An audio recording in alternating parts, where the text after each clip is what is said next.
આજે આપણે ધોરણ 3ના ગણિતમાં પ્રકરણ નંબર 8 જે પહોંચ્યા હતા, જેનું નામ શું હતું?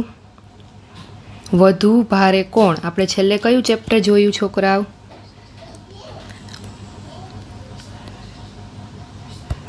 આપણે છેલ્લે ચેપ્ટર જોયું પ્રકરણ નંબર 7. આજે આપણે જોશી વધુ ભારે કોણ. ગમે એ વસ્તુ હોય, બે વસ્તુ હોય, બરાબર, એક રબરનો બોલ હોય, બરાબર છે, બીજો એક પ્લાસ્ટિકનો બોલ હોય, તો આપણે આપણા ભાઈબંધને કે બેનપણીને પૂછી કે ઉપાડતો આમાં ભાઈ વધુ ભારે કોણ છે, કઈ ને એમ. તો બસ એ ચેપ્ટર વિશે આપણે જોવાનું છે કે વધુ ભારે કોણ. ધારો કે અહીંયા કીધું છે કે ગોળ અને મગફળી. શબનમને ગોળ અને મગફળી ખાવાનું ગમે છે, બરાબર. કોણ છે? શબનમ છે, છોકરીનું નામ છે. એને ગોળ ને મગફળી ખાવાનું ગમે છે. ઘણાય હોય, બરાબર, જેને ગોળ ને મગફળી છે એ ખાવાનું ભાવતું હોય. તો એ રીતે શબનમ છે, એને પણ ગોળ અને મગફળી છે એ ખાવાનું શું કે છે ભાઈ, કે ગમે છે, બરાબર. એક દિવસ શું કર્યું તો કે એક દિવસ એણે 1 કિલોગ્રામ ગોળ અને 1 કિલોગ્રામ મગફળી લીધી. હવે શું કર્યું કે 1 કિલોગ્રામ ગોળ લીધો અને 1 કિલોગ્રામ મગફળી લીધી. કોને? તો કે શબનમે. તમે જાણો છો કે કિલોગ્રામ ને કિગ્રા કહેવાય, બધાને ખબર છે. કિલોગ્રામ આપણે આખું ન લખવું હોય તો ટૂંકમાં આપણે કિગ્રા એમ દર્શાવી શકીએ, બરાબર. અને એ પણ યાદ રાખજો છોકરાઓ કે 1 કિલોગ્રામ બરાબર 1000 ગ્રામ થાય. એટલે કે 1000 ગ્રામની કોઈ પણ વસ્તુ રહ્યો 1 કિલોગ્રામ બરાબર હોય. આ માપ યાદ રાખવાનું, બરાબર, પરીક્ષામાં પૂછાય તો, બરાબર. ચાલો, ત્યાર પછી આગળ શું કહે છે તો કે મગફળી લેવા જાય છે, બરાબર. હવે મગફળીને ગોળ છે એ લેવા જાય છે, તો એણે 1 કિલોગ્રામ મગફળી ખરીદી. આ રે અહીંયા 1 કિલોગ્રામ છે એ શું લીધું એને? તો કે મગફળી લીધી છે. અને બીજું તો કે 1 કિલોગ્રામ ગોળ લીધો છે. મગફળી છે એ ગોળ કરતાં ઘણી વધારે દેખાય છે. મગફળીની થેલી છે એ મોટી છે ગોળ કરતાં.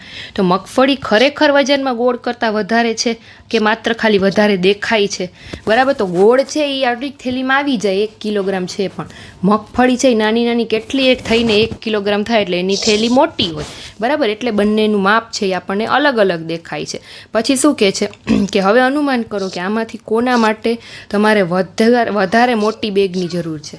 તમારે અનુમાન કરવાનું કે ગોળ માટે મોટી થેલીની જરૂર પડશે કે મગફળી માટે? તો કે મગફળી માટે જ મોટી થેલીની જરૂર પડશે. એવી જ રીતે 1 કિલોગ્રામ પોપકોર્ન અથવા 1 કિલોગ્રામ ખાંડ હોય તો વધારે મોટી થેલી કેના માટે જરૂર પડશે? પોપકોર્ન છે એ સાઇઝમાં કેવા હોય? મોટા મોટા હોય. તો 1 કિલોગ્રામ સમાવા હોય પોપકોર્નને તો મોટી થેલી જોઈએ. ખાંડ છે એ સાવ ઝીણી હોય, તો 1 કિલોગ્રામ ખાંડને સમાવા આના કરતાં નાની થેલી જોઈએ.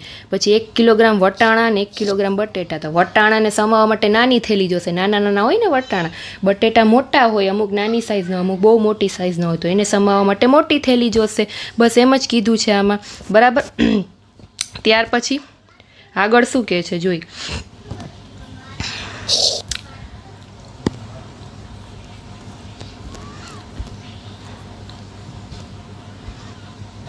બજારમાં જાઓ અને તમારું અનુમાન સાચું છે કે નહીં એની ચકાસણી કરો. હવે જો કોળું ટમેટાના નો પંગો શું કહે છે કે આ એક મેદાન છે કે જ્યાં ટમેટા દરરોજ રમવા માટે આવે છે.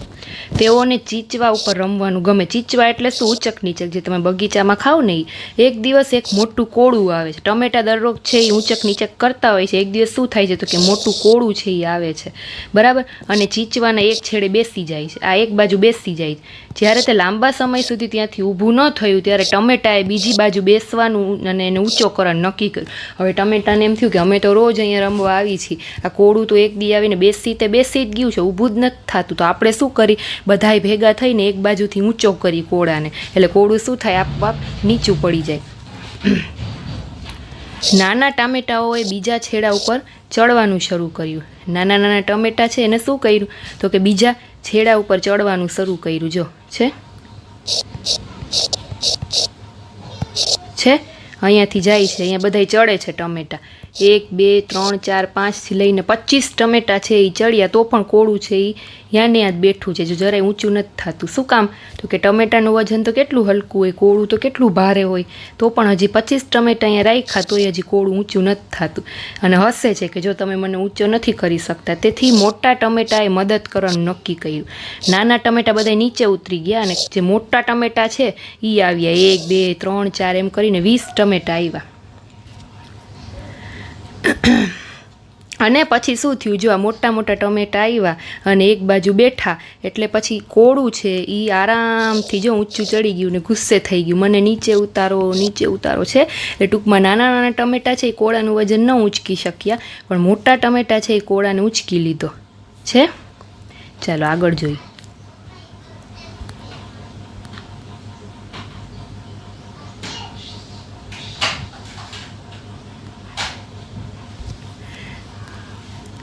તમારા વિચાર મુજબ કેટલા નાના ટમેટા કોળાને ઊંચું કરી શકે? 10, 20 કે 40? અનુમાન કરો. કેટલી મોટી કેરીઓ કોળાને સમતોલ રાખી શકે? ધારો કે ટમેટાની જગ્યાએ આપણે કેરી રાખી તો કેટલી કેરીઓ મોટી છે એ ભેગી થઈને કોળાને સમતોલ એટલે શું, બે બાજુ સરખું રાખી શકે ઊંચક નીચે, કે મેં તમારે અનુમાન કરવાનું. કેટલા કોળા છે એ તમને ચીચવા ઉપર સમતોલ રાખી શકે, બરાબર છે. હવે કોળા અને તમારે બેસવાનું, એક બાજુ કોળું રાખવાનું, એક બાજુ તમારે બેસવાનું. તમારે જોવાનું કે કેટલા કોળા રાખશો તો તમારું વજન છે એ ઊંચકી શકશે, બરાબર. આ બધું તમારે અનુમાન કરવાનું. તમારા વર્ગના મિત્રોના કેટલાક નામ આપો કે જેમનું વજન લગભગ તમારા જેટલું હોય અથવા તમારા કરતાં વધારે હોય અથવા તમારા કરતાં ઓછું હોય, બરાબર છે. એવા તમારા મિત્રોના નામ આપવાનું કે જેનું વજન તમે વજનમાં સરખા હો, બરાબર. વજન તો કરતા હશો ને, પછી કાં તમારા કરતાં વધારે વજન હોય એનું, કાં તમારા કરતાં ઓછું વજન હોય, એ બધું તમારે અહીંયા લખવાનું. તમારો હાથ છે એ સીધો રાખીને એક હાથ ઉપર તમે કેટલા પુસ્તક ઉંચકી શકશો, એક હાથને સીધો રાખી એના ઉપર તમે કેટલી બુક છે એ મૂકી શકો, બરાબર. ભારે વધારે બુક હોય તો તમે એક જ, તમારી ઉંમર પ્રમાણે તમે એક જ બુક ઉંચકી શકો. નાની નાની સાવ પાતળી બુક હોય તો તમે થપ્પીયું છે એ એક હાથે ઉંચકી શકો.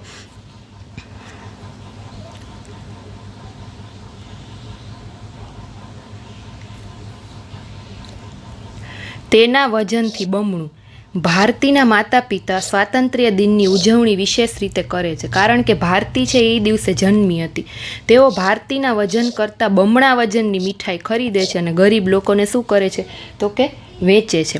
ભારતીના માતા પિતા શું કરે? સ્વાતંત્ર્ય દિનની ઉજવણી કરે છે. કેવી રીતે? તો કે ભારતી છે એ જ દિવસે જન્મી હતી એટલે તેઓ ભારતીનું જે વજન છે ને એના કરતાં બમણા વજનની મીઠાઈ ખરીદે છે અને બધા ગરીબ લોકો છે એ લોકોને શું કરે છે? વેચે. ધારો કે ભારતીનું વજન 2 કિલોગ્રામ હોય તો એના બમણું એટલે 4 કિલોગ્રામ મીઠાઈ છે એ લે છે અને બધાને ગરીબોને વેચે. સમજણ? બમણું એટલે ડબલ.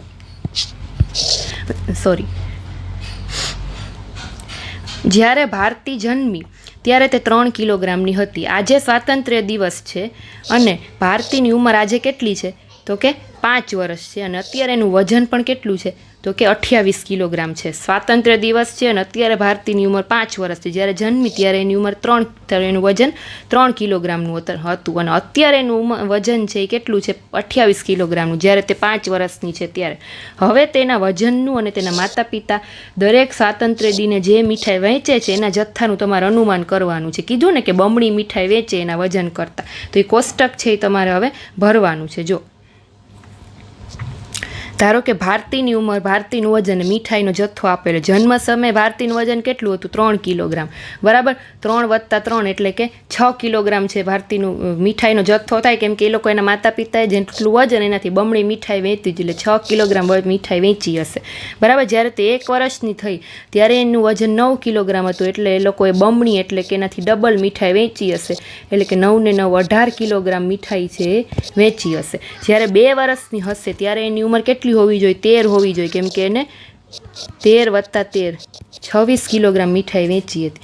જ્યારે 3 વર્ષની છે ત્યારે એની ઉંમર 17 વર્ષની છે, તો કેટલી મીઠાઈ વેચી હશે? 17ના ડબલ, 17 × 2 = 34, એટલે કે 34 કિલોગ્રામ મીઠાઈ વેચી હશે. જ્યારે 4 વર્ષની છે ત્યારે કેટલી? માની લ્યો કે 20 કિલોગ્રામ હોય તો 20 + 20, બરાબર છે, તો એને 40 કિલોગ્રામ મીઠાઈ છે એ વેચેલી હોવી જોઈએ.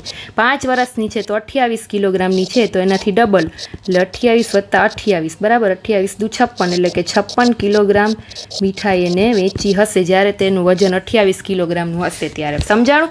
ડબલ મીઠાઈ વેચી છે એમ તમારે સમજવાનું.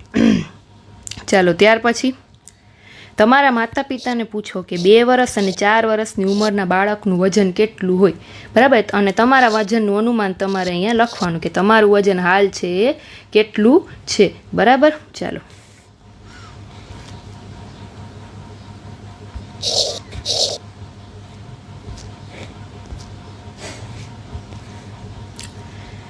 વંદનાએ નવી વાનગી વિશે રેડિયો ઉપર સાંભળ્યું. તે તેને બનાવવાનો પ્રયત્ન કરે છે. તે જ્યારે વાનગી કેવી રીતે બનાવી એની નોંધ કરે છે ત્યારે તે ગૂંચવાઈ જાય છે. તે જે નોંધે છે તે આ છે: વાસણમાં 2 ચમચા પાણી રેડો. વાનગી વિશે સાંભળે છે.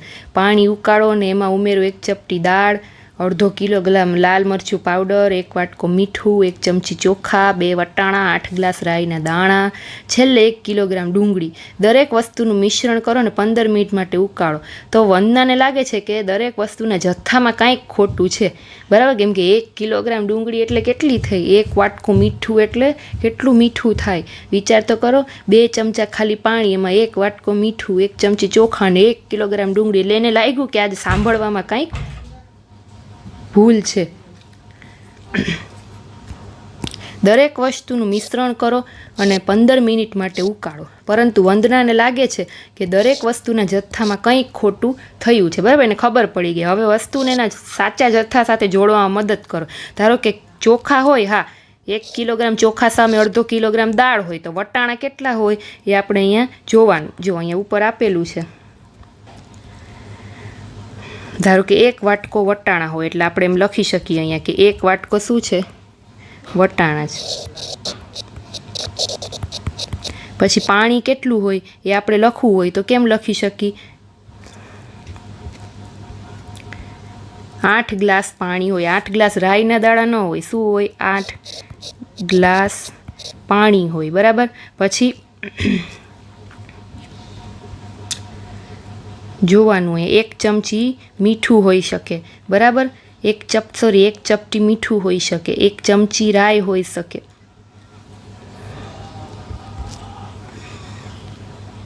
બે ડુંગળી હોય. 1 ચપટી મીઠું હોય. પછી રાઈના દાણા કેટલા હોય? તો કે 1 ચમચી હોય, અથવા તો 1 ચમચી મીઠું ને 1 ચપટી રાઈના દાણા, એમ પણ ચાલે.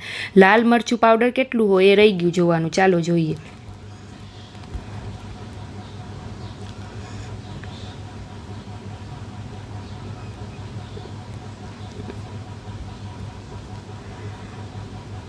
બે ચમચા. ચાલો 2 ચમચા આપણે શું લઈએ? તો કે લાલ મરચું પાવડર, બરાબર? આવી રીતનું માપ હોવું જોઈએ. બાકી ડુંગળી 1 કિલો પહેલાં જે સાંભળ્યું એ શું? તો કે ખોટું સાંભળ્યું હતું, બરાબર? ચાલો, ત્યાર પછી મહાવરો. તમારા ઘરે લાવેલી વસ્તુની તમારે શું કરવાની છે? અહીંયા યાદી કરવાની છે અને શોધી કાઢો કે એક વખતમાં દરેક વસ્તુ છે એ તમે કેટલી વાર લાવ્યા. અને આ વસ્તુઓ ચોખા, તેલ, મરચાંનો ભૂકો, ખાંડ, દૂધ, ડુંગળી, આદુ વગેરે. વસ્તુનું નામ, બરાબર? ધારો કે ચોખા છે તો તમે એક વારમાં કેટલું લઈ આવે તમારા મમ્મી પૂછવાનું. એક યારે રાશન લઈ આવતા હોય, બરાબર? ધારો કે 5 કિલોગ્રામ ચોખા લઈ આવે એકી સાથે. પછી તેલ છે એ કેટલું લઈ આવે? તો કે આખો ડબ્બો નાનું લેતા હોય તો 5 લીટરનું આવે, બરાબર? પછી તો કે મરચાંની ખાંડ છે એ કેટલી લેતા હોય? મહિનાની લેતા હોય, અથવા તો વધારે લેતા હોય તો 5 કિલોગ્રામ અથવા 1 કિલો. જેટલા માણસ હોય એ પ્રમાણે જે વસ્તુ વપરાતી હોય તમારે અહીંયા બધી યાદી કરવાની તમારા મમ્મીને પૂછીને, બરાબર? ચાલો,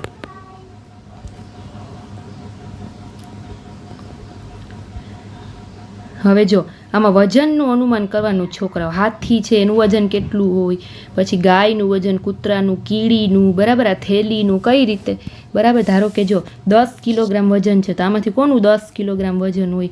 કોનું 1000 કિલોગ્રામ કરતાં વધુ વજન હોય? કોનું 80 કિલોગ્રામ વજન હોય? કોનું 2 કિલોગ્રામ હોય? કોનું 400 કિલોગ્રામ હોય? કોનું 1 કિલોગ્રામ કરતાં ઓછું વજન હોય? એ તમારે અનુમાન કરવાનું છે. સમજાણું? ધારો કે હાથી છે તો હાથીનું વજન કેટલું હોય? ગાયનું વજન કેટલું હોય? 2 કિલોગ્રામ. ધારો કે આ ગુણી છે એનું વજન છે એ માની લ્યો કે 10 કિલોગ્રામ હોય. આ બેગનું વજન છે એ 2 કિલોગ્રામ હોય, બરાબર? ગાયનું વજન છે એ કેટલું હોય? કૂતરાનું વજન છે એ કેટલું હોય? ધારો કે તો કે એનું 2 કિલોગ્રામ હોય, અથવા તો 1 કિલોગ્રામ કરતાં ઓછું હોય. હાથીનું વજન કેટલું હોય? ખૂબ જાડો હાથી હોય તો એનો ધારો કે વજન આપણે કરીએ, બરાબર? તો 80 કિલોગ્રામ પણ હોઈ શકે, 400 કિલોગ્રામ પણ હોઈ શકે. સમજણ? એ રીતે તમારે અનુમાન કરવાનું છે. નીચેનામાંથી કઈ વસ્તુનું વજન 1 કિલોગ્રામ કરતાં વધુ છે અને કઈ વસ્તુનું વજન 1 કિલોગ્રામ કરતાં ઓછું થશે એ તમારે શું કરવાનું છે? તો કે અનુમાન કરવાનું છે. ચાલો, તમારી સ્કૂલ બેગ છે, ધારો કે સ્કૂલ બેગનું વજન છે કેટલું છે, કંપાસનું વજન કેટલું છે, ઈંટનું વજન કેટલું છે, એક મોટું કોળું છે એનું વજન કેટલું હોય, તમારા સ્લીપરની જોડી છે એનું વજન કેટલું હોય, આ બધું તમારે વજન કરવાનું છે. ન આવડે તો ત્રાજવું અને 1 કિલોગ્રામનું વજનનું છે એ વર્ગમાં લાવો અને તમારા અનુમાનની ચકાસણી કરો. બરાબર. ચાલો, નીચેનામાંથી કયું વધારે ભારે છે તે શોધવા ત્રાજવાનો ઉપયોગ કરો. પાણીની બોટલ ભારે હોય કે ક્રિકેટનો દડો ભારે હોય? શું ભારે હોય? જો તો જે ભારે વસ્તુ હોય, બરાબર, એ નીચે બેસી જશે ને હલકી વસ્તુ હોય ઉપર ચડી જાય ત્રાજવામાં, એને ત્રાજવું કહેવાય. પછી તમારું પગરખું એટલે કે તમારા ચપ્પલની જોડી ભારે હોય કે પેન્સિલનું બોક્સ ભારે હોય? તમારું ગણિતનું પુસ્તક ભારે છે કે ગુજરાતીનું પુસ્તક? બધું તમારે આમાં માપવી, ત્રાજવો હોય તમારી પાસે તો ત્રાજવામાં માપીને કરવાનું છે. બરાબર. ચાલો,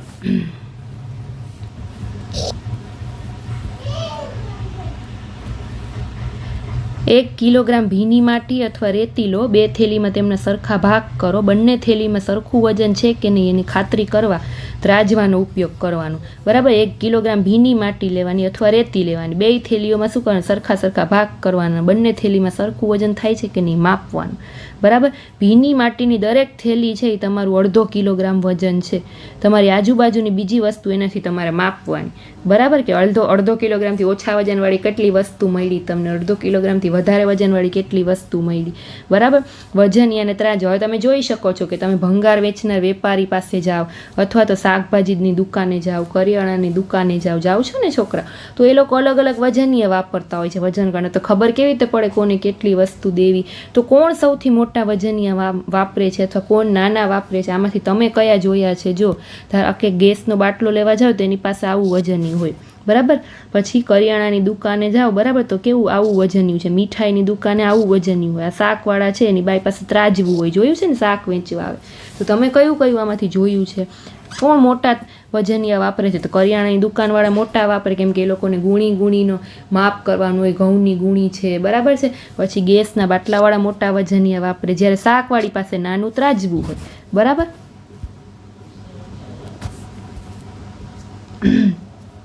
તો અહીંયા આપણું આ ચેપ્ટર છે એ પૂરું થાય છે છોકરાઓ. ત્યાર પછીનું 9મું ચેપ્ટર છે હું આના પછી નેક્સ્ટ વિડીયોમાં લઈને આવીશ. પણ આ ચેપ્ટર ફરી એકવાર છોકરાઓ રિપીટ કરી જાજો હો. સાવ સહેલું છે અને મજા આવશે ભણવાની. અને તમે પણ બધી વસ્તુ માપજો જો તમને ક્યાંક મળી આવે ત્રાજવું તો. બરાબર છે, મજા આવશે માપવાની. ચાલો, ત્યાં સુધી મને રજા આપો. Thank you.